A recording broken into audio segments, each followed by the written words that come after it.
But then we had to add obviously an egress window because there was no window in this space whatsoever. We started cutting into the foundation.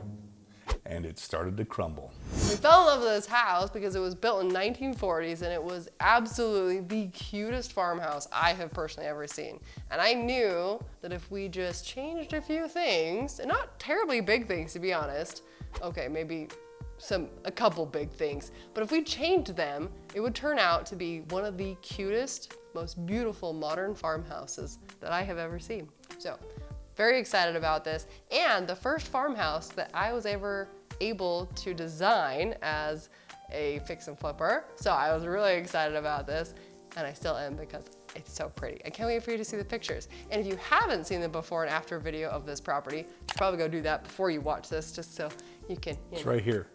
Check it out. It's so pretty. It's so pretty. What could have gone wrong? What could have possibly gone wrong when you see the outcome of this property? Oh, honey, you're about to find out. There was a lot of nightmares. Hence, welcome to Flipping Nightmares. I think let's start with the stairs. So when we walked into the house, you have to go through the kitchen to get to the stairs that lead to the basement. But the problem was these stairs were not built to code, and I don't think they were built by someone who knew what they were doing, because they were spiral stairs, but they go down to a 0 radius. So it was really easy to lose your footing and fall down these stairs. They were also all different heights. So you couldn't get like muscle memory as you were going down these stairs. Like every stair was a different height. And wrapped around a 90-degree corner, it just wasn't working. So we had to move these stairs. We moved them out of the kitchen, we moved them into the front room. And that was a process. Yeah. I mean, it took quite a bit of work to get that done. Luckily we did. Yep. So thank goodness for good contractors, right? We did get those stairs moved. I think they turned out actually fairly awesome, but it did take us some extra time. Oh, it's beautiful. And I love that we were able to add an extra 2 feet to the stair. So now it's this, when you walk down the stairs, I mean, it's as long as this table. It's as wide as this table, excuse me. So because it's such a wide staircase, it feels very luxurious when you're walking downstairs. Turned out awesome. Took some extra time. Absolutely. Was definitely a process. Was a process. And redesigning it. I think we had to turn in for the design of these staircases 7 times before they finally approved them. It wasn't an easy process because they weren't supposed to be there, right? Where we had to reroute them just, didn't make sense to them for whatever reason, but it made sense to us and we did get finally what we wanted. So at the end of the day, I'm very happy and very pleased with how it turned out, but it was definitely a process. And it was about a 6-month headache before finally it kind of all came together and, looks the way it does today. So that's good. So part of that, I think, is a result of this house being built in the 30s. The rest of the development was built in the 70s. So this was the original farmhouse on like 40 acres of this neighborhood and was sold off in the 70s, and they built all these other houses. But the original farmhouse, I think, was much smaller than the house we bought. There were at least 2 add-ons. Oh yeah. At least 2 add-ons from the time the original structure was built until we bought it in 2021. We had a bunch of problems from that. I mean, the basement floor was at all different levels. The landing for the stairs was 6 inches above where the main basement floor was. You had different consistencies in the foundation, which led to some foundation problems that we'll talk about a little bit later. There were a lot of problems because they added on these different parts of the house in different eras. And that's something that you do look for. I mean, we always spend way too much money, to be honest, on our inspections. People always tell us, why do you spend $1,400 on every inspection that you do? And half the time we don't even buy the house that we spent that money on. Well, so we know what we're getting into. So we know exactly. It's like, and we did. We even had a foundation guy come out because we thought that actually might be a problem, because on the outside of the house we saw some, a little bit of cracking, and that's a huge red flag for us. And they signed off on it. And it's true, it signed off in the sense that there wasn't actual foundation issues. However, we know as code, and if you're doing fix and flip, something that you have to do, at least here in Utah, I think it's kind of standard throughout the nation, but if you are going to create a new bedroom, you need to create a new egress window so that you can get out if there's a fire, right? And so these are old houses, 1940 or 1970. Some of the home was probably built as far as the add-ons go. But nevertheless, they didn't have codes where it was like, oh, we need to get out of a fire. If there was none of that, right? So there's these tiny little windows in every bedroom. And we actually created a bedroom out of a front room, and we actually enclosed an entire fireplace. That's fun. You didn't know that there was a fireplace in the basement, but there was. It's buried. You'll never find it. A lot. You'd never know where it was. But it really wasn't functional. And the cost, this is the other thing. The cost of doing business sometimes outweighs design decisions all the time.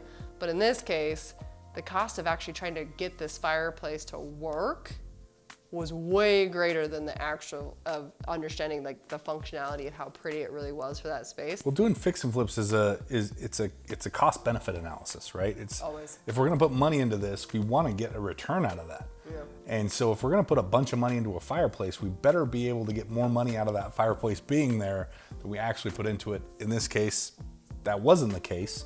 So sheetrock is our friend. Yeah. It's now behind walls. And we turned it into a bedroom because you do get your money back out of a bedroom.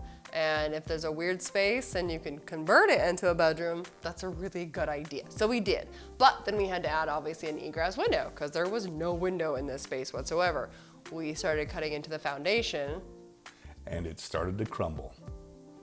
So that was a problem because, we have to cut these windows, but the foundation wasn't taking the stress of being cut. It basically started to dissolve, right? So we had to hire a contractor to come in and form back up the concrete, pound rebar into the existing foundation where it was crumbling, and then re-pour the walls around the window so that we could actually install this window. It was a pretty simple solution, but it was a bit of a nightmare getting to that point where we realized that that was our solution.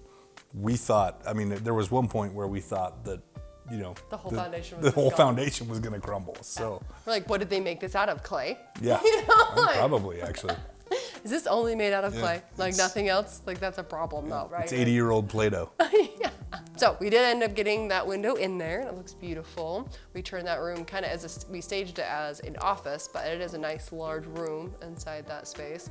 We also had some weirdness with the door. So there was an entrance from the backyard to the basement, and which is great, right? Who doesn't want a separate entrance to their basement? But it went into a bedroom, or at least what we were gonna turn into a bedroom. And that was a little bit weird, right? Because it's like that bedroom's like a single apartment that now has a walkout door to it, No. So our solution to that was we just turned that door into a nice little outdoor storage space and built a room around it. So now there's no basement exit, but we do have this nice little storage space in the backyard that's attached to the house. And we were able to fit 2 more bedrooms in because of it. Well, I got a phone call from an agent a couple days ago, and that really cool storage room that we said, oh, this is a cool storage room. And, it has a furnace in there, but other than that, there's nothing in there. It's just a cool storage room for, odds and ends for the outside tools, because it's a great garden area, right? Like backyard is just like this huge garden. It's really cool. So perfect for those kinds of supplies. Well, the furnace started leaking, and it actually leaked into that first bedroom that it's touching, and it's adjacent to, and so all the floorboards, all the carpet, everything has to be redone because it's been leaking for the last couple months, and I didn't know. No one knew that was, because it's a small drip, right? It's just a little, but luckily it's carpet paint. Nothing huge. Could have been worse. We've definitely dealt with worse. But that's still so frustrating. We did all this work to get it, to ready to be sold. 20 months later, Got to redo work we've already done. What a nightmare. I feel like we've done that in so many houses. Yeah, way too many. So if I have any advice for you, is show up to every single property once a week, you or hired contractor or somebody, and look up and down. Because a lot of times it's up. And but even once a week, we're there often with the YouTube channel. We're filming there, we're filming on location often. We're there often enough. The problem is, it only takes, about a day for a little problem to turn into a nightmare. Yeah, water for sure. Especially with water. Yeah. be ready for all the little incidentals. So when you're doing your numbers, like that's the other thing, is recognize that you need to pad those numbers for the what ifs. And we do a good job. I mean, we do a really good job of padding those numbers because, well, we've been here before. This is, over our 200th fix and flip here. So we've been here before. It doesn't change the fact that it doesn't change how annoying and what a nightmare every time it really is. It doesn't change that fact. So we're sharing that with you because even though we do know what we're doing and even though we know what's coming, it still is really frustrating. And having to deal with it all is something you just have to build into your numbers. It never changes, I guess is what I'm trying to tell you. It never changes. One thing I do have to say is I am really glad that we are educated investors. Because in the grand scheme of things, I mean, these are all small problems that we were able to fix. There are a lot bigger problems that you can get yourself into.